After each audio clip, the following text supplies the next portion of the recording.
السلام علیکم۔ Inside story کے ساتھ میں محسن بلال۔ دو انتہائی اہم خبریں ہیں۔ ایک خبر تو ہے مریم نواز کے حوالے سے کہ کیا پنجاب میں ان کی حکومت کو گرانے کے لیے کوئی بہت بڑی سازش ہو رہی ہے۔ وفاقی وزیر داخلہ محسن نقوی اور حمزہ شہباز کے درمیان ملاقاتیں کیوں ہوئی ہیں؟ اس کے علاوہ پی ٹی آئی نے جو 15 اکتوبر کو اسلام آباد کے ڈی چوک میں دھرنا دینے کا اعلان کر دیا ہے، اس کے پیچھے کی کہانی کیا ہے؟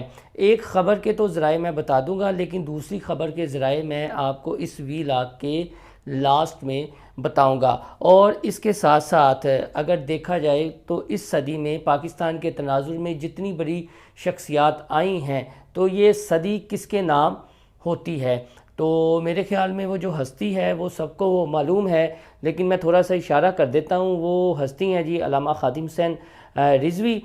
تھوڑی سی بات اس پر بھی کر لوں گا، تو آپ سے درخواست ہے کہ ہمارا چینل انسائیڈ سٹوری لائک اور سبسکرائب کرنا نہ بھولیے گا، اور یاد سے بیل آئیکن کا بٹن بھی دبا لیجئے گا۔ دوستو، پچھلے دنوں وفاقی وزیر داخلہ محسن نقوی اور سابق وزیر اعلیٰ پنجاب حمزہ شہباز، جو وزیر اعظم شہباز شریف کے فرزند ہیں، مریم نواز وزیر اعلیٰ پنجاب جو ہیں ان کے کزن ہیں، اور ان کے تایا نواز شریف 3 بار وزیر اعظم رہ چکے ہیں، ان کی ملاقاتیں ہوئی ہیں۔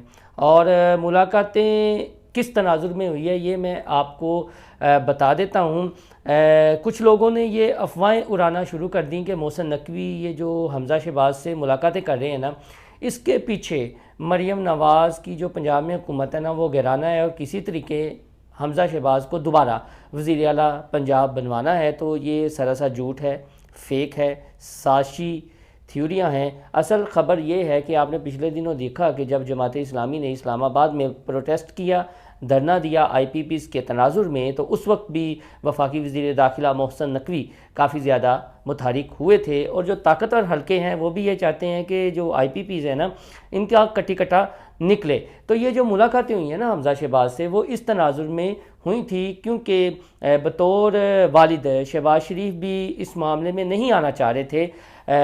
شریف فیملی جو چھوٹی شریف فیملی ہے، سلمان شہباز اور حمزہ شہباز، ان کی اپنی ایک آئی پی پی بھی ہے۔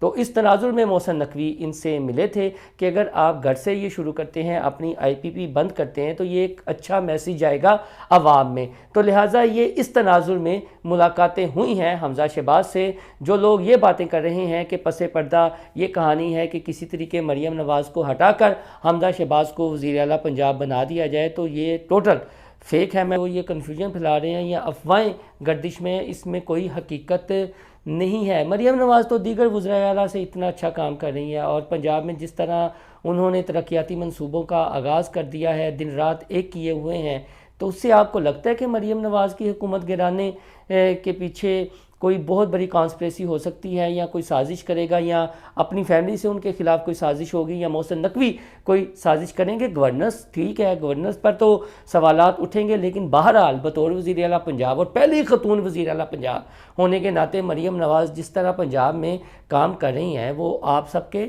سامنے ہے۔ تو سوال ہی پیدا نہیں ہوتا کہ مریم نواز کی اس طرح حکومت گرانے کے حوالے سے کوئی سازش ہو۔ ساری کہانی پھیلانے، یہ سازشی تھیوری رچنے کے پیچھے جو ہیں نا کچھ پرزے، وہ جس صاحب کا میں ذکر کرنے لگا ہوں نا ان کے ساتھ بھی کچھ نہ کچھ لنک بنتا ہے۔ سہیل وریز صاحب نے جنگ اخبار میں ایک کالم لکھا ہے، اور محسن نقوی صاحب کی قصیدہ گوئی کی ہے، پہلے وہ میں آپ کو پڑھ کے سنا دیتا ہوں۔ محسن نقوی کا جادو بھی سر چڑھ کر بول رہا ہے، مقتدر اور حکومت کے درمیان مضبوط ترین رابطہ وہی ہیں۔ بظاہر پی ٹی آئی کا حکومت کو گرانے کا خطرہ وقتی طور پر ٹل گیا ہے، لیکن عدالتی راستے سے کئی خطرات کا اندیشہ اب بھی ہے۔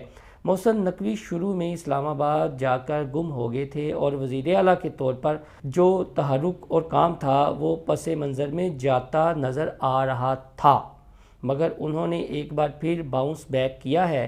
البتہ اپنی تمام تر توانائیوں کے باوجود وہ ابھی تک کرکٹ میں ذرا برابر بھی کامیابی حاصل نہیں کر سکے۔ کرکٹ میں ان کا جادو نہیں چل سکا، البتہ اقتدار کی راہداریوں میں ان کا منتر کامیاب ہے۔ یعنی کہہ رہے ہیں کہ اقتدار کی راہداریوں میں محسن نقوی صاحب کا جو منتر ہے وہ کامیاب ہے۔ اگر منتر اتنا ہی کامیاب ہوتا تو یہ جو حمزہ شہباز کے تناظر میں انہیں تھوڑا سا سبکی کا سامنا کرنا پڑتا، انہیں شکست کا سامنا کرنا پڑتا جو وہ درخواست لے کر گئے تھے۔ تو اگلے پیرے میں موصوف لکھتے ہیں محترم سہیل وریس صاحب، مجھے لگتا ہے کہ اگلے 3 ماہ میں سیاست کا منظر اور واضح ہوگا، کوئی نہ کوئی نئی صف بندی ہوگی۔ اگر تو پی ٹی آئی کمزور ہوئی تو حکومت کے اندر نئی گروپ بندی جنم لے گی، اور اگر پی ٹی آئی مضبوط ہی رہی تو پھر اس سے ربط ضبط شروع ہو جائے گا۔ اب محترم سہیل وریس صاحب، اگر مگر کیا ہے؟ یعنی اگر یہ ہو گیا تو ایسا ہو جائے گا، اگر یہ ہو گیا تو ایسا ہو جائے گا۔ دیکھیں نا، اب سہیل وریس صاحب نے یہ جو کالم لکھا ہے نا، اس کو تھوڑا سا میں اپنے انداز میں ایویلویٹ کر لیتا ہوں، اس کا تجزیہ کر لیتا ہوں۔ جو سہیل وریس صاحب نے محسن نقوی صاحب کی قصیدہ گوئی کی ہے، تو محسن نقوی صاحب کی جو شخصیت ہے جناب سہیل وریس صاحب، وہ تو ون مین شو والی ہے۔ ون مین شو آپ ان کے بزنس میں بھی دیکھ سکتے ہیں کہ ون مین شو نظر آتا ہے۔ اگر محسن نقوی کو آپ بطور نگران وزیر اعلیٰ پنجاب دیکھیں تو زیادہ تر معاملات میں وہ ون مین شو ہی نظر آتے ہیں۔ جب یہ وفاقی وزیر داخلہ بنے ہیں تو یہاں پر بھی ان کا وہی کردار ہے، ون مین شو والا، کیونکہ اکثر ملاقاتوں میں وہ اکیلے ہی دکھائی دیتے ہیں، دیگر کابینہ کے وزراء کو ساتھ لے کر ہی نہیں جاتے۔ تو محترم سہیل وریس صاحب، یہ جو ون مین شو ہوتا ہے نا، یہ ڈکٹیٹرشپ کی علامت ہوتی ہے۔ جی ہاں سہیل وریس صاحب، ڈکٹیٹرشپ کی علامت ہوتی ہے۔ اور میں یاد دلاتا چلوں کہ پچھلے دنوں جب الحمرا ہال میں شہید ذوالفقار علی بھٹو کے حوالے سے ایک سیمینار منعقد ہوا تھا، جس میں بلاول بھٹو زرداری بھی بیٹھے ہوئے، تو جناب نے بڑے جذباتی انداز میں ایک تقریر جھاڑ دی تھی اور یہ کہا تھا کہ ڈکٹیٹر ضیاء الحق کا جو کتبہ ہے وہ کیوں نہیں فیصل مسجد سے اکھاڑ دیا جاتا، ججز کی تصاویر کیوں نہیں ہٹا دی جاتی، کھودے قبر یہاں سے فیصل مسجد سے اور کہیں اور لے جائیں۔ تو سہیل وریس صاحب، وہاں آپ ڈکٹیٹر کی مخالفت کر رہے تھے، یہاں ایک ون مین شو کے قصیدے پڑھ رہے ہیں، ان کے لیے قصیدہ گوئی کر رہے ہیں اور قصیدے لکھ رہے ہیں۔ تو جمہوریت میں جو رویہ ہوتا ہے وہ سب کو ساتھ لے کر چلنے کا ہوتا ہے، جمہوریت میں ون مین شو نہیں ہوتی۔ سہیل وریس صاحب، کیا پھر یہ کھلا تضاد نہیں ہے؟ تو دوستو، پی ٹی آئی کی خبر بتانے سے پہلے کہ عمران خان کہیں ملٹری کسٹڈی میں نہیں، پہلے علامہ خادم حسین رضوی کے حوالے سے کچھ بات کر لی جائے، کیونکہ اب ان کی برسی بھی آنے والی ہے۔ اگر اس صدی میں دیکھا جائے تو ویل چیئر والے بابے، شمع رسالت صلی اللہ علیہ وآلہ وسلم کے پروانے، ختم نبوت صلی اللہ علیہ وآلہ وسلم کے پہرے داروں کی یہ صدی ہے۔ اور ایک ویڈیو کلپ پھر سوشل میڈیا پر بہت زیادہ وائرل ہو رہا ہے، اور یہ تھا کہ جب علامہ خادم حسین رضوی کسٹڈی میں تھے اور پیشی پر آئے تھے، پھر بختر بند گاڑی میں انہیں لے جایا گیا تھا، اور جو ان کے فرزانے تھے شمع رسالت صلی اللہ علیہ وآلہ وسلم کے، ان کا جو جوش و خروش تھا وہ دیکھنے کے لائق تھا، اور آنکھ بھر آتی ہے، صحیح بات ہے، وہ دیکھتے ہوئے۔ تو پھر کیوں نہ کہا جائے کہ یہ واقعی صدی علامہ خادم حسین رضوی، ویل چیئر والے بابا جی اور شمع رسالت صلی اللہ علیہ وآلہ وسلم کے پہرے داروں کی ہے۔ بس اتنا ہی۔ دوسرا، میں نے ڈیٹیل کے ساتھ ڈاکومنٹری کی ہوئی ہے، وہ میرے یوٹیوب چینل پر موجود ہے، آپ دیکھ سکتے ہیں۔ آتے ہیں جی عمران خان کے حوالے سے، اور میں نے وعدہ کیا تھا کہ آپ کو اپنے ذرائع ضرور بتاؤں گا۔ تو 17 اکتوبر کے بعد بہت بری ہونے والی ہے۔ اور یہ جو ٹوبی ڈرامہ 15 اکتوبر کو انہوں نے رچایا نا، کہ کہتے تھے ہم نے اپنا ٹارگٹ اچیو کر لیا ہے، اگر ٹارگٹ اچیو کیتا ہوں تو پھر دوسری دفعہ کھان دی یا دوبارہ چتر کھان دی ضرورت محسوس کیوں ہوئی؟